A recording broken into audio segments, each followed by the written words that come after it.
Selamat siang para netizen dimanapun kita berada, salam inspirasi bagi kita semua ya. Rupanya usulan dari PSI yang menyatakan bahwa seorang Jokowi ya diwacanakan pimpin koalisi besar. Ternyata dari Yunarto ini di Carta Politika menilai bahwa wacana pimpin koalisi besar ya seolah menjawab keinginan Jokowi tetap berkuasa di situ ya. Bagaimana PSI yang tidak ada prestasi sama sekali begitu kan, tidak ada kader yang kemudian bisa dilihat oleh rakyat, ya permainannya seperti itu begitu kan. Ya, didorong Jokowi untuk menjadi koalisi besar. Artinya apa? Artinya bahwa bagaimana seorang Jokowi mereka tetap ingin berkuasa di atas ya seorang Prabowo begitu kan. Saya kira Prabowo tidak hanya tinggal diam.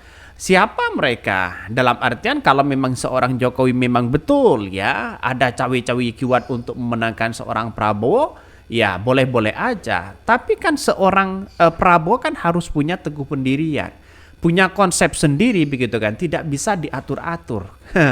Ini lantas bagaimana kalau seorang Jokowi misalnya begitu kan dijadikan sebagai pimpin koalisi besar itu dalam bentuk apa? Mereka bukan ketua umum partai, ya.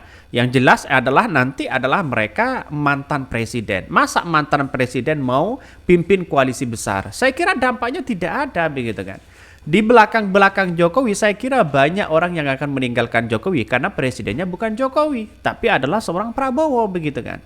Analisis dari Yunarto ini saya baru baru sepakat begitu kan, karena mungkin si Carta Politika atau si Yunarto ini sudah mungkin ya kembali ke jalan yang baik atau jalan yang benar. Mereka sudah berbijak hari ini begitu ketika melontarkan demokrasi hari ini. Ya memang betul begitu kan. Apakah seorang Jokowi ingin tetap berkuasa begitu? Yang jelas mereka bukan partai, bukan ketua umum partai. Wajar kalau ada yang muncul spekulasi bahwa Partai Golkar akan direbut ya, dan bahkan seorang Jokowi akan menjadi atau menduduki posisi dari ketum Golkar. Dan ini yang menjadi spekulasi begitu kan. Sehingga PSI untuk mendorong menjadi ya koalisi besar di situ. Saya kira tidak akan mau mereka begitu seperti yang lain ya, karena mereka bukan presiden, bukan ketua umum partai dan sebagainya. Masa ketua umum partai ada geng? Demokrasi ada geng, itu kan kacau begitu. Artinya apa? Artinya dengan catatan seperti ini masyarakat bisa menilai begitu kan.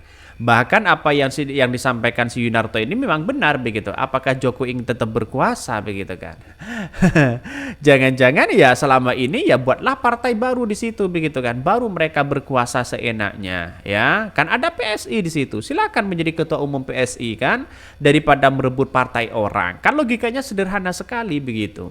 Artinya ucapan-ucapan si Yunarto ini memang sekarang sudah bijak begitu kan. Apakah sudah kembali ke jalan yang benar?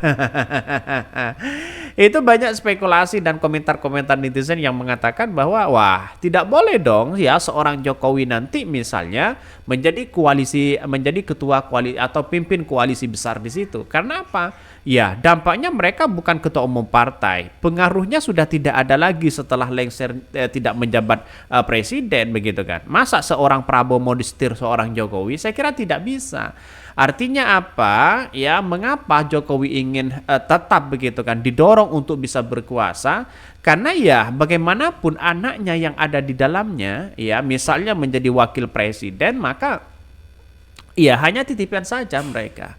Jadi wakil presiden itu saya kira pelengkap saja. Sampai hari ini ya menurut saya pribadi hanya pelengkap begitu kan. Karena kemampuan dari seorang Prabowo dan Gibran itu jauh berbeda mereka begitu. Sehingga apa yang terjadi menurut saya pribadi kita tunggu saja bagaimana nasibnya seorang Jokowi. Bisa sih bisa rakyatnya bisa mengadili ini semua begitu kan, terkait dengan adanya situasi politik yang kemudian tidak menentu begitu.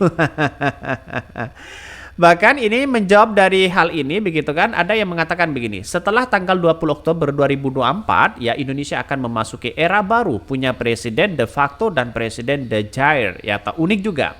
Lah itu cewek-cewek dilibatin ipar buat masukin anaknya, cawi-cawinya. Jadi wapres itu buat apa emangnya? Ini banyak sekali komentar-komentar netizen. Bahkan ya Prabowo bukan orang bodoh. Emang Prabowo mau dilecehkan seolah dia nggak bisa pimpin negara kalau nggak ada Jokowi katanya ya.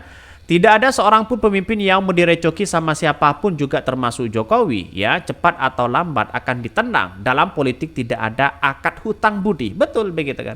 Saya setuju sekali dengan pendapat-pendapat itu. Pada akhirnya artinya, mengapa seorang PSI itu mendorong bahwa seorang Jokowi harus pimpin koalisi besar? Karena PSI sendiri tidak punya nyali sekarang begitu kan. Tidak mau yang kemudian diminta untuk mendekat kepada siapapun orang-orang yang atau tokoh-tokoh yang berpengaruh begitu. Siapa? PSI kecuali Jokowi di situ kan. Kalau Jokowi lengser ya maka PSI ambiar di situ begitu. Ya kita akan buktikan aja. Ya seorang Prabowo dia punya partai loh begitu kan, bukan diusung oleh partai lain. Dia punya partai, terus kemudian bagaimana partai Gerindra seharusnya bertumbuh besar, pekas ya di situ begitu kan ya. Untuk ya satu ya trust di masyarakat. Nah, saya kira ya sama-sama memperjuangkan Gerindra untuk bisa tetap tinggi begitu kan. Bahkan Carta Politika nilai wacana pimpin koalisi besar seolah menjawab keinginan Jokowi tetap berkuasa. Ini peran Presiden Joko Widodo untuk memimpin koalisi besar di pemerintahan selanjutnya dinilai bakal menimbulkan kegamangan ya politik.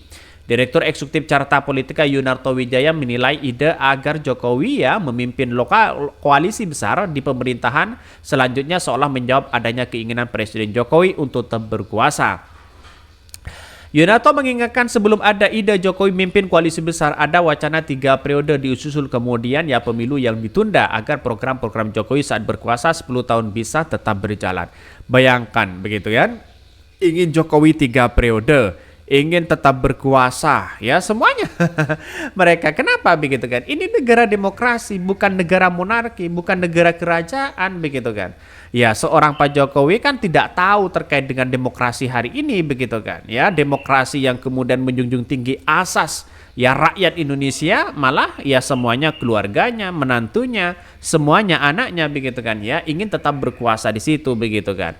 Saya kira mungkin strategi Jokowi ini mungkin lebih fatal ya dibandingkan dengan Soeharto begitu kan. Kalau Soeharto kan terang benderang, seorang Jokowi itu kan politiknya tidak begitu kan. Ya tiba-tiba iya begitu. Jadi artinya apa? Artinya masyarakat harus paham dengan situasi ini. Setelah kedua wacana tersebut gagal, kata dia muncul Gibran Rakabuming Raka terpilih sebagai cawapres Prabowo Subianto. Kemudian saat ini menjelaskan jelang ya pemilihan ya di Pilpres 2024 nama Jokowi kembali dimasukkan untuk memimpin koalisi besar di pemerintahan. Selanjutnya ya dalam versi hitungan cepat Prabowo Gibran ya pemenang Pilpres 2024. Menurutnya dari wacana sebelum Pilpres dan setelah pencoblosan ada sebuah benang merah bahwa agenda pembangunan Jokowi tidak bisa berjalan tanpa ada sosok Jokowi. Artinya harus ada cara agar Jokowi bisa tetap berkuasa. Bahkan Yunarto menambahkan ya pemikiran sosok Jokowi harus tetap ada agar program pembangunan tetap berjalan, seharusnya selesai setelah ada presiden dan wakil presiden. Wajar sekarang itu banyak cawi-cawi yang kemudian digaungkan oleh mereka begitu kan. Artinya apa? Pengambilan keputusan di kabinet saja begitu kan ya akan melibatkan seorang Jokowi. Masa iya seorang Prabowo di situ begitu kan bisa dipreteli, bisa disetir oleh seorang Jokowi? Kan logikanya sederhana begitu kan.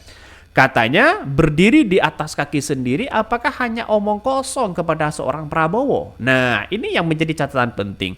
Prabowo itu punya partai loh yang seharusnya nanti partai itu punya trust di masyarakat. Ya bagaimana caranya bisa naik ya menjadi juara atau menjadi